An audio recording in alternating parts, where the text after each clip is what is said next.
आज का हमारा टॉपिक है समुच्चय। समुच्चय जिसको सेट्स भी कहते हैं, समुच्चय है। समुच्चय की परिभाषा क्या होती है? देखिए, सबसे पहले हम देखते हैं समुच्चय की परिभाषा।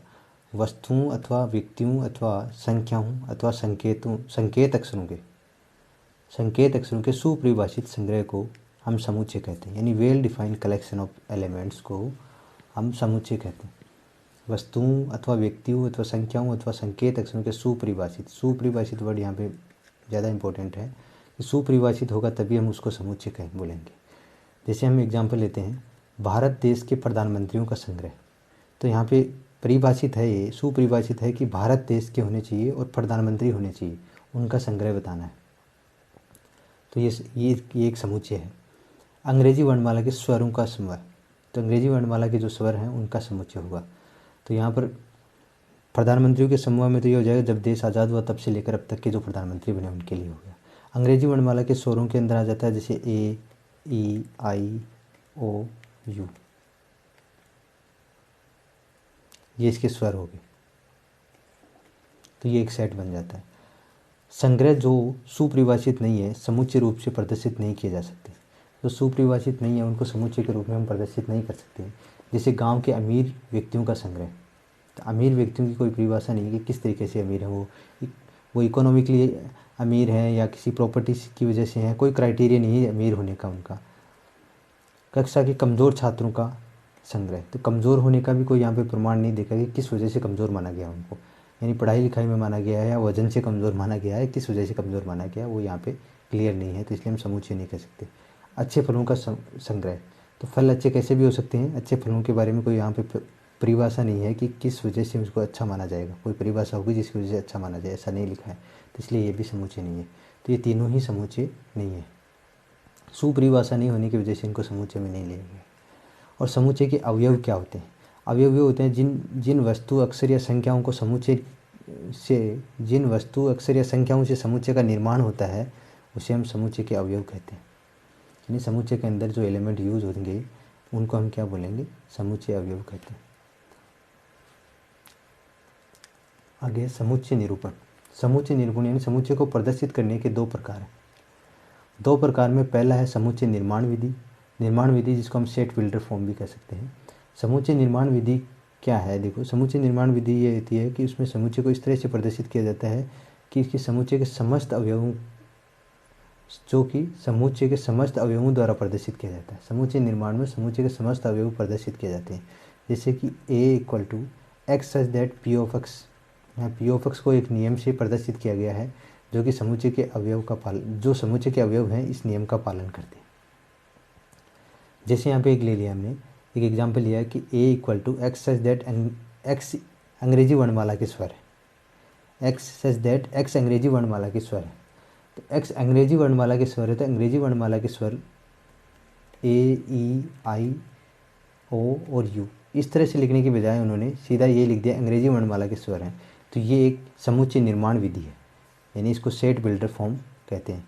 ये नहीं आएगा इसके अंदर, इनको अलग अलग सेपरेट नहीं लिखा जाएगा। दूसरी विधि है सारणीबद्ध रूप जिसको टेबुलर फॉर्म भी कहते हैं। इस विधि में प्रत्येक अवयव को व्यक्तिगत रूप से प्रदर्शित किया जाता है। जैसे यहाँ पर बोला गया था कि x अंग्रेजी वर्णमाला के स्वर हैं, वैसे ही इनको इस तरह से लिखा जाएगा A = A, E, I, O, U। Particular व्यक्तिगत रूप से इनको लिखा जाएगा, सबको एक एक को लिखा जाएगा और सेपरेट किया जाएगा कोमा से और कर्ली ब्रेसेस के अंदर लिखा जाएगा। तो ये टेबुलर फॉर्म इसको बोलते हैं सारणीबद्ध रूप। तो समुच्चय का निरूपण इन दो विधियों से किया जाता है, एक समुच्चय निर्माण विधि और एक सारणीबद्ध रूप, जिसको सेट बिल्डर फॉर्म और टेबुलर फॉर्म बोलते हैं। इनसे रिलेटेड कुछ पॉइंट हैं। जैसे समुच्चय के दो अवयव परस्पर कॉमा से पृथक किए जाते हैं। समुच्चय में कोई दो अवयवों की पुनरावृत्ति नहीं होती है। जैसे यहाँ पे बोला x सच दैट x एक गुड शब्द के अक्षर है।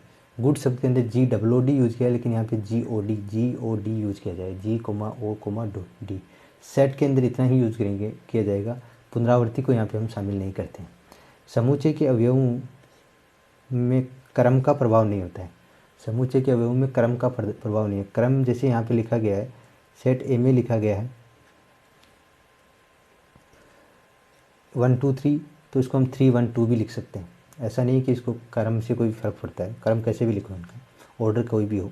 सामान्यतः समुच्चय को अंग्रेजी वर्णमाला के बड़े अक्षर से, यानी समुच्चय को बड़े अक्षर से प्रदर्शित किया जाता है, जैसे A B C X Y Z इस तरह से लिया जाता है। जबकि सामान्यतः समुच्चय के अवयवों को, यहाँ पर अवयव की बात हो रही है, वहाँ पे समुच्चय को की बात हो रही थी, तो अवयव को अंग्रेजी वर्णमाला के स्मॉल लेटर से प्रदर्शित किया जाता है। जैसे स्मॉल ए बी सी ये अवयव होते हैं, इनको ए बी सी स्मॉल अवयव स्मॉल लेटर से प्रदर्शित किया जाता है, यानी छोटे अक्षरों से। अगला नियम हमारा है समुच्चय के अवयव को सदैव मझले कोष्ठक में इसको रखा जाता है। कर्ली ब्रेसेस जिसको बोलते हैं, मझले कोष्ठक में रखा जाता है। यदि ए समुच्चय ए का अवयव है तो इसको किस प्रतीक से लिखेंगे, ए बिलोंग्स टू ए, यानी ए विद्यमान है ए में, ए विद्यमान है ए में, या फिर ये बोला जाएगा ए बिलोंग्स टू ए, इस तरह से ले, या ए अवयव है ए का, ये भी लिख सकते हैं ए अवयव है ए का। अगर कोई ए एलिमेंट समुच्चय ए में है तो इसको इस तरह से लिखा जाएगा। यदि एक्स ए का अवयव नहीं है, अगर नहीं है तो उसको इस तरह से लिखा जाएगा एक्स नॉट बिलोंग्स टू। जो बिलोंग्स टू का साइन है उसको हम कट कर देंगे तो नॉट बिलोंग्स टू हो जाएगा। तो इसका मतलब ये हो जाएगा कि एक्स विद्यमान नहीं है ए में, या फिर ऐसे कह सकते हैं कि एक्स अवयव नहीं है ए का, एक्स नॉट बिलोंग्स टू ए, इस तरह से भी कह सकते हैं। अब हमारे पास एक क्वेश्चन है, क्वेश्चन नंबर 1, जिसमें दिया गया कि समुच्चय ए एक्स सच दैट एक्स समीकरण x square minus x minus 6 के हल हैं को सारणीबद्ध रूप में लिखो। तो सारणीबद्ध रूप में लिखने से पहले हम इसको क्या करना है, इस समीकरण को पहले सोल्व करना पड़ेगा। समीकरण को सोल्व करेंगे तो इसमें यह होगा कि पहले बीच की टर्म को स्प्लिट करो, कि 6 को कैसे ब्रेक करें कि ये माइनस का एक्स आ जाए, तो 3 2 जा 6 होता है, तो माइनस का 3x प्लस का 2x और माइनस का 6, जिसको मिडल टर्म स्प्लिट करना बोलते हैं, शायद ये सबको पता है। एक्स स्क्वायर माइनस का 3x प्लस का 2x माइनस 6, इन दो में से x कॉमन लिया तो क्या आ गया, x माइनस का 3, और यहाँ से प्लस का 2 कॉमन आएगा तो यहाँ ब्रैकेट में क्या बचेगा, x माइनस 3 इक्वल टू 0। अब दोनों जगह यहाँ पर x माइनस 3 कॉमन आ जाएगा, तो ब्रैकेट में अगले में क्या बचेगा, x प्लस 2 इक्वल टू 0। तो फिर इसको ऐसे लिख सकते हैं कि x इक्वल टू 3 आ रहा है एक तो, और एक x इक्वल टू क्या आ रहा है, माइनस का 2 आ रहा है। तो हमारे पास दो आ गए नंबर, एक 3 और एक माइनस का 2। तो इस समुच्चय को कैसे लिखेंगे, सारणीबद्ध रूप में इसे लिखा जाएगा माइनस का 2 3, ये इसका आंसर हो जाएगा सारणीबद्ध रूप में।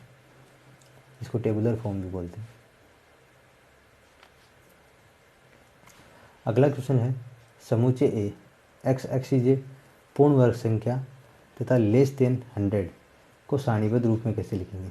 तो ए है, इसको लेस देन 100 यानी 100 से कम होनी चाहिए, और पूर्ण वर्ग संख्या होनी चाहिए। तो पूर्ण वर्ग संख्या पहली पूर्ण वर्ग संख्या क्या है, 0 है, फिर है 1, उसके बाद है 4, लेस देन बोला गया है 100 यानी 100 से कम होनी चाहिए। तो पूर्ण वर्ग पहले 0 है, पूर्ण वर्ग इसमें माइनस वाली संख्या नहीं है, क्योंकि माइनस पूर्ण वर्ग नहीं होगी। जैसे माइनस का 4 लिख दिया, पूर्ण वर्ग नहीं है। पूर्ण वर्ग का मतलब होता है स्क्वायर, ये -2 का स्क्वायर आपने किया तो ये तो क्या हो गया था, प्लस का 4 हो गया था, इसलिए यहाँ पे 0 से स्टार्ट करेंगे। तो 0 1 4 ये पूर्ण वर्ग है।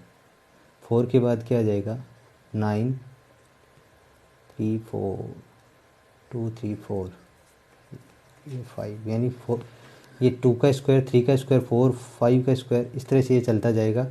और जो आगे जाकर लास्ट में कितना आएगा, 100 के नियरेस्ट कौन सा होगा, 9 का स्क्वायर। 9 का स्क्वायर कितना होता है, 81।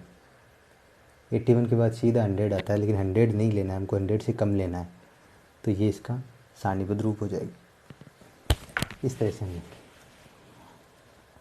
जैसे बीच की ये हो गई और हो गई 36 आप ले सकते हो। 36 के बाद एक आ जाएगी 49, 49 के बाद 64, 64 के बाद सीधा 81, ये सारणीबद्ध हो गया। अब यहाँ से बोला गया है कि एक्स सच दैट, एक्स शब्द मैथमेटिक्स अक्षर है, तो इसको सारणीबद्ध में कैसे लिखेंगे। इसमें एक तो हो गया ए, उसके बाद M T H E, M repeat नहीं करना है, ए भी रिपीट नहीं करना है, टी भी नहीं करना है। तो एक आ जाएगा आई और सी और एस, ये हो। तो ए यहाँ पे सेट आ जाएगा। अगला दे रखा है ए इक्वल टू 1,1/4 1/9। ये देखने में ऐसा लग रहा है कि ये 1/2 का स्क्वायर है, 1/3 का स्क्वायर है और 1/5 का स्क्वायर है। ये इससे ये बन रहा है।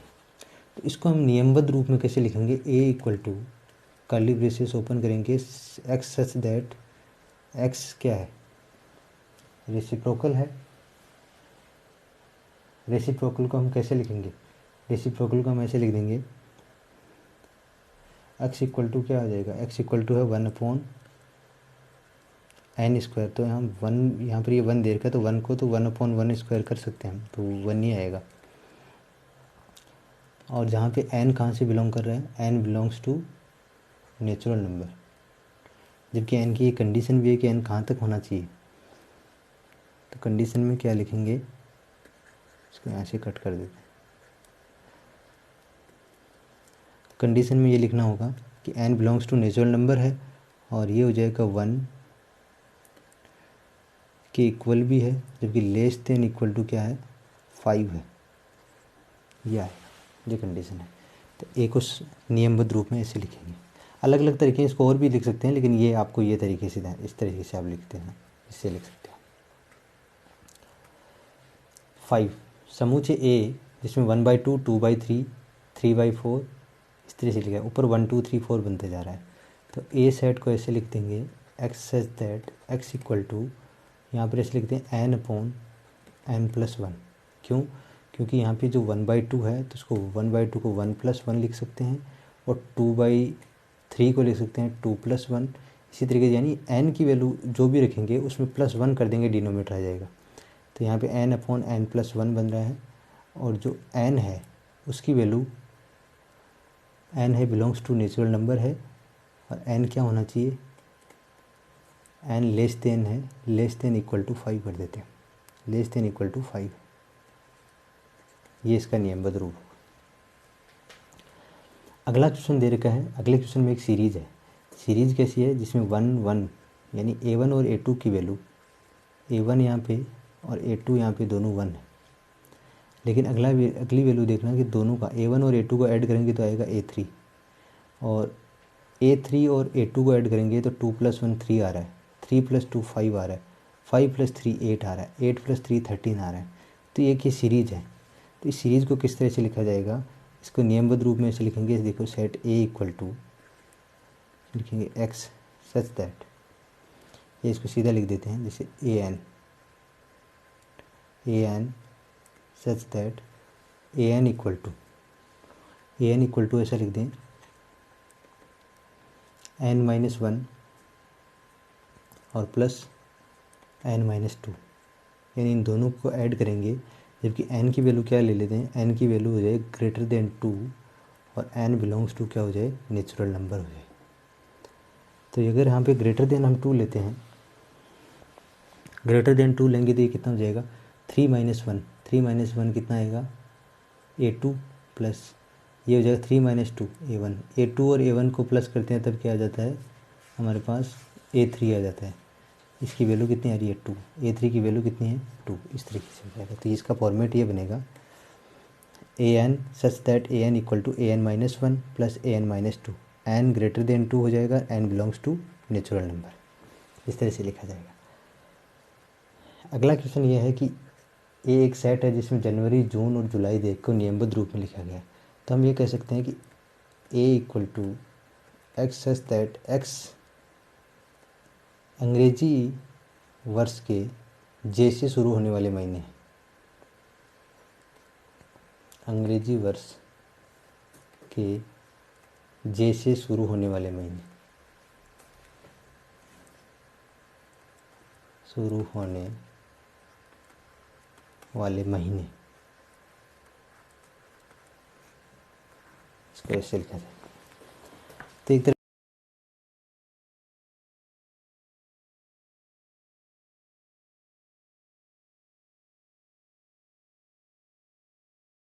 अभी हम स्टार्ट करते हैं समुच्चय के प्रकार।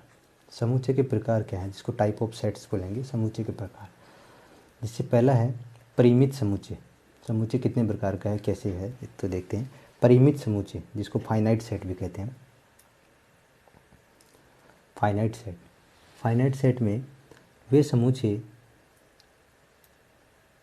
समुच्चय जिनमें अवयवों की संख्या सीमित तथा गणना योग्य हो, तो उसे परिमित समुच्चय कहते हैं। वे समुच्चय जिनमें अवयवों की संख्या गणना योग्य हो, यानी जिसको गिन सकते हो हम, जिसमें जो एलिमेंट है वो गिन सकते हो, उसको बोलते हैं। जैसे एक के अंदर है x सच दैट x 6 के संभव गुणनखंड है।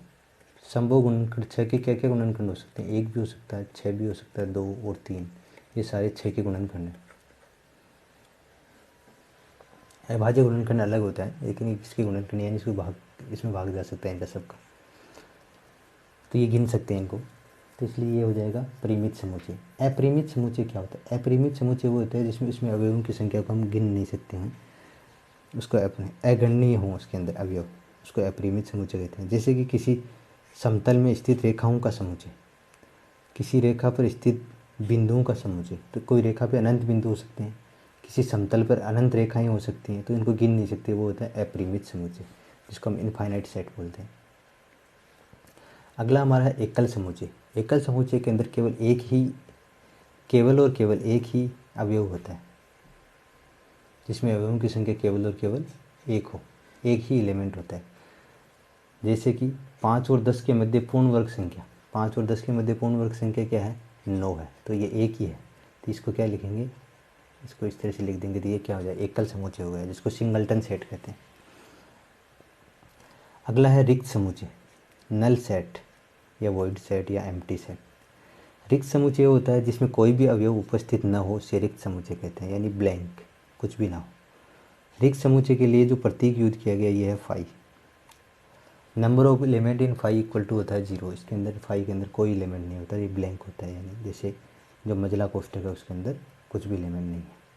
एग्जाम्पल इसमें लेते हैं 10 और 15 के मध्य पूर्ण वर्ग संख्या। 10 और 15 के मध्य कोई भी पूर्ण वर्ग संख्या नहीं है, तो इसलिए ये क्या हो जाएगा? एक रिक्त समुच्चय हो जाएगा। अगला हमारा है समान समुच्चय, जिसको बोलते हैं हम इक्वल सेट। इक्वल सेट और इक्वलेंट दो अलग अलग वर्ड हैं, ध्यान रखना। तो इक्वल सेट क्या होता है, यानी समान समुच्चय क्या होता है? दो समुच्चय जिनमें ए और बी समान समुच्चय कहलाते हैं। कैसे? यानी दो समुच्चय ए और बी समान समुच्चय कहलाएंगे जब यदि एक के प्रत्येक अवयव बी में हो और बी के प्रत्येक अवयव ए में हो। कहने का मीनिंग ये हो गया कि ए के अंदर अगर ऐसे लिखा गया 1 और 2 है, तो बी के अंदर भी क्या होने चाहिए? 1 और 2 होने चाहिए, तभी वो समान समुच्चय होंगे। और इसमें यह भी है कि एक कंडीशन है कि ए सबसेट ऑफ बी है और बी सबसेट ऑफ ए है, तो ये तभी हो सकते हैं, इनसे एक रिजल्ट आता है कि ये तभी हो सकते हैं जब ए इक्वल टू क्या हो? बी हो। सबसेट के बारे में हम थोड़ा सा आगे जानकारी लेंगे, लेकिन ये कंडीशन ये है, इसका आप ध्यान में रख लेना कि ए इक्वल टू बी होता है तो ए बी की, यानी ए के सारे एलिमेंट बी में हैं और बी के सारे एलिमेंट ए में हैं, इसका मीनिंग ये है। एक एग्जांपल लिया हमने, जैसे दे रखा कि एक्स सच दैट एक्स है गुड शब्द के अक्षर है। गुड शब्द के अक्षर क्या है?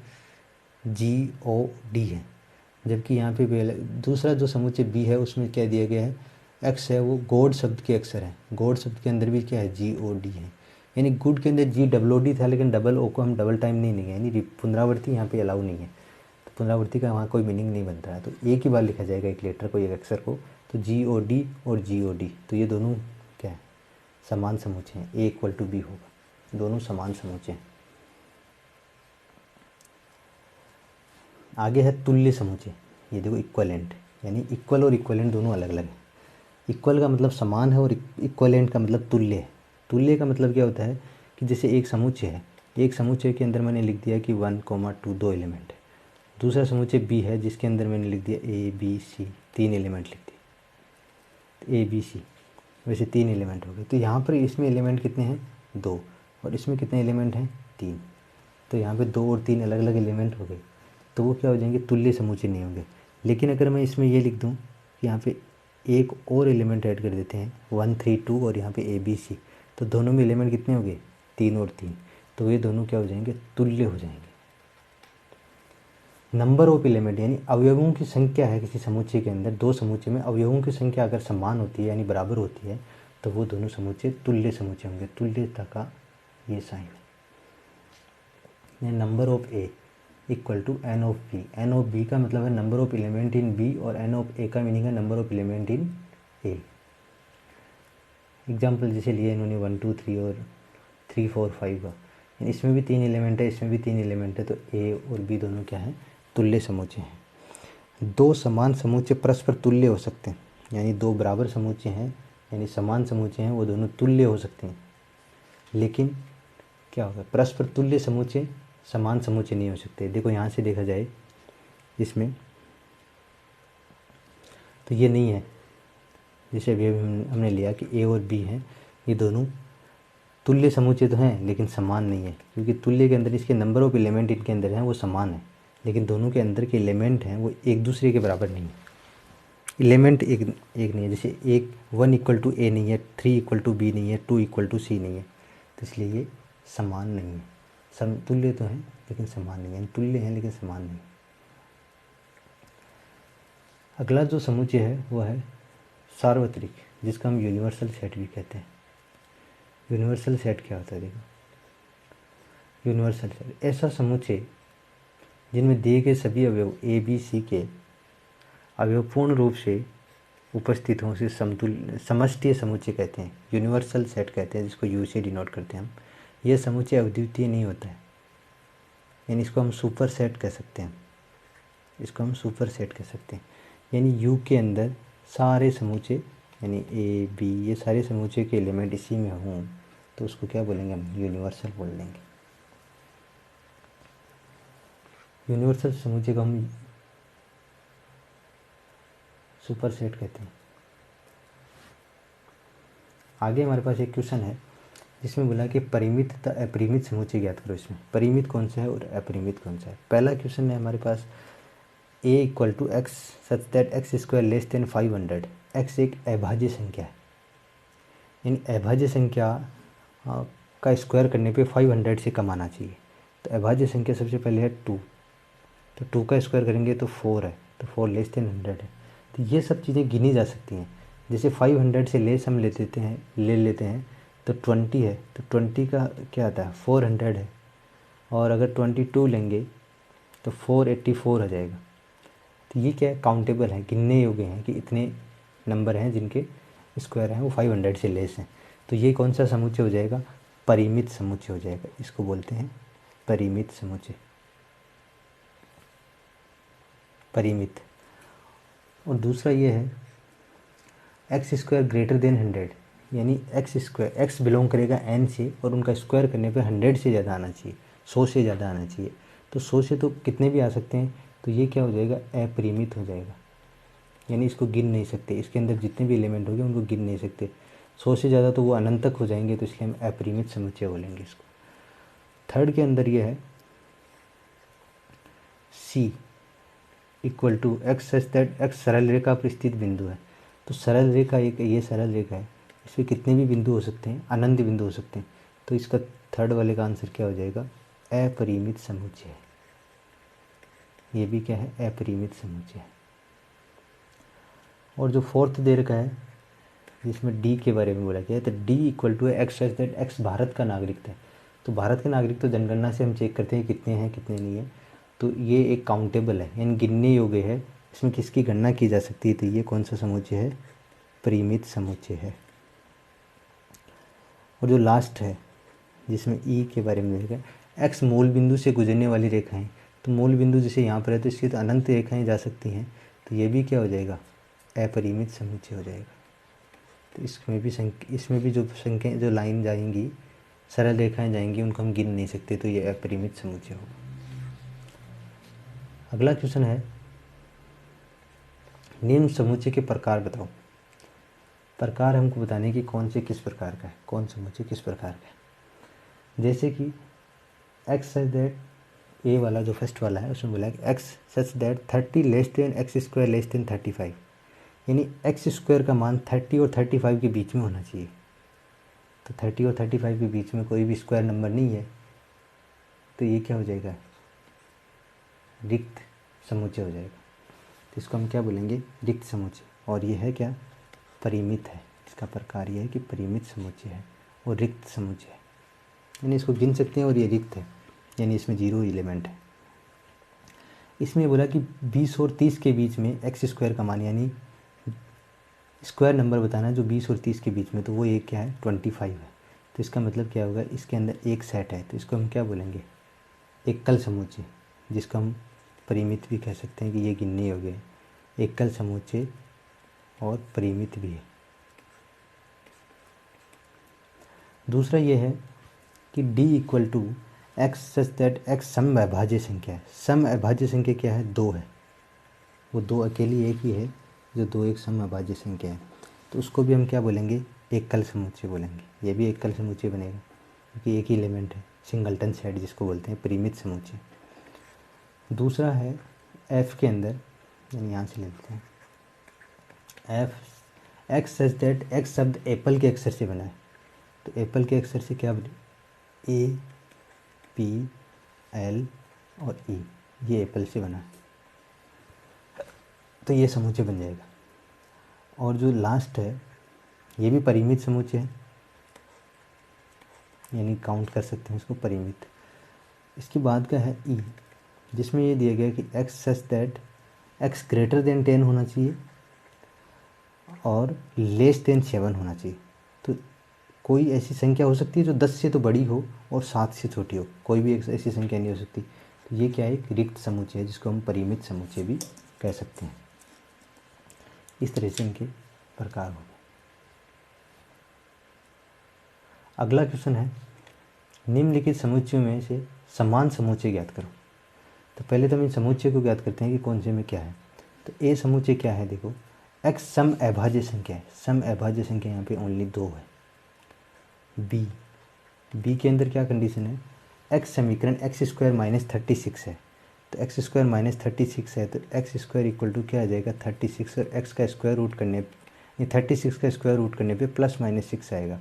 तो यहाँ पर हमारे पास 2 वैल्यू आ जाएंगे, माइनस का 6 और 6। सी एक्स समीकरण 3x + 4 इक्वल टू 10 के हल के बराबर है, तो सी की वैल्यू कितनी आ जाएगी,